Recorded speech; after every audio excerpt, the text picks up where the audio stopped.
ମୁଁ ଯଶବନ୍ତ ସିଂ ଲାଗୁରି X MP Keonjhar. ଇଏ ତ ନୂଆ ପିସିସି ସଭାପତି ଦାୟିତ୍ୱ ନେଇଛନ୍ତି, ନୂଆ ପ୍ରଭାରୀ ଆସିଛନ୍ତି। କଂଗ୍ରେସ ଦଳ ଆଗାମୀ ଦିନରେ କିଭଳି ଲୋକଙ୍କର ପାଖକୁ ଆହୁରି ପହଞ୍ଚି ପାରିବ ସେଥିପାଇଁ ସବୁ ଆଲୋଚନା ଚାଲିଛି। ଏବଂ ନିକଟ ଅତୀତରେ ଯୋଉ ଓଡ଼ିଶାରେ ଆଜି ଓଡ଼ିଶାରେ ଯୋଉ ବିଭିନ୍ନ ନାରୀ ଏବଂ ଶିଶୁ ମହିଳାମାନଙ୍କର ବାବଦରେ ଯୋଉ ଅତ୍ୟାଚାର ଗୋଟେ ରାଷ୍ଟ୍ରୀୟ ସଂଖ୍ୟାକୁ ଟିକେ ଅଧିକ ହେଇଯାଇଛି, ସେ ବାବଦରେ ଉଦ୍ବେଗ ରହିଛି ସମସ୍ତଙ୍କର। ତାକୁ ନେଇକରି କେମିତି ଆମେ ସରକାରଙ୍କୁ ଚେତେଇବା ସେ ସବୁ ବାବଦରେ ଆଲୋଚନା ହେଇଛି। ଏବଂ ବିଧାନସଭା ଭିତରେ ଯୋଉଭଳି ଭାବରେ ମନ୍ତ୍ରୀ ଏବଂ ଶାସକ ଦଳର ଲୋକଙ୍କର ଯେମିତି ବ୍ୟବହାର ରହୁଛି ତାକୁ ନେଇକରି ଗୋଟେ ନିନ୍ଦା ପ୍ରସ୍ତାବ ଆଜି ପାରିତ ହେଇଛି ସମଗ୍ର କଂଗ୍ରେସ ଦଳ ତରଫରୁ। ଏବଂ ତାକୁ ନେଇକରି ଆଗାମୀ ଦିନରେ ରାଜରାସ୍ତାକୁ କଂଗ୍ରେସ ଓହ୍ଲାଇବା ପାଇଁ ଯୋଜନା ହେଉଛି। ତାର ଆଜି ବିଧିବଦ୍ଧ ଭାବରେ ଘୋଷଣା ହେଇପାରେ।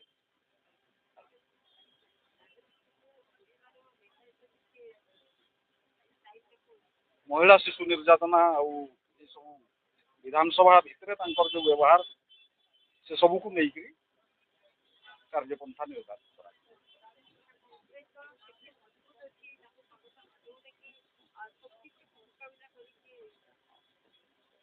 କଂଗ୍ରେସ ଦଳ ବର୍ତ୍ତମାନ ରାଷ୍ଟ୍ରୀୟ ସ୍ତରରେ ଆଦୃତି ବଢ଼ିଲାଣି। ଆପଣମାନେ ଗତ ସାଧାରଣ ନିର୍ବାଚନରେ ଯୋଉ 40ରୁ ଆସିକରି 99ରେ କଂଗ୍ରେସ ଦଳ ପହଞ୍ଚିବା, ତାହା ଦେଶବାସୀଙ୍କର ଭିତରେ କଂଗ୍ରେସକୁ ଫେରେଇ ପୁଣି ଆଉ ଥରେ ପ୍ରତିଷ୍ଠିତ କରିବାର ମନୋଭାବ ସେଥିରୁ ସ୍ପଷ୍ଟ ଜଣାପଡ଼ିଛି। ଇଲେକ୍ସନ ମ୍ୟାନେଜମେଣ୍ଟ କୋଉଠି କେମିତି ଯଦି ଆଉ ଟିକେ ତାକୁ ସୁଦୃଢ଼ କରାଯାଇପାରେ ଇଲେକ୍ସନ ମ୍ୟାନେଜମେଣ୍ଟକୁ, ତାହେଲେ ନିଶ୍ଚିତ ଭାବରେ ଲୋକଙ୍କର ଭିତରେ କଂଗ୍ରେସ ପ୍ରତି ଆଗ୍ରହ ରହିଛି।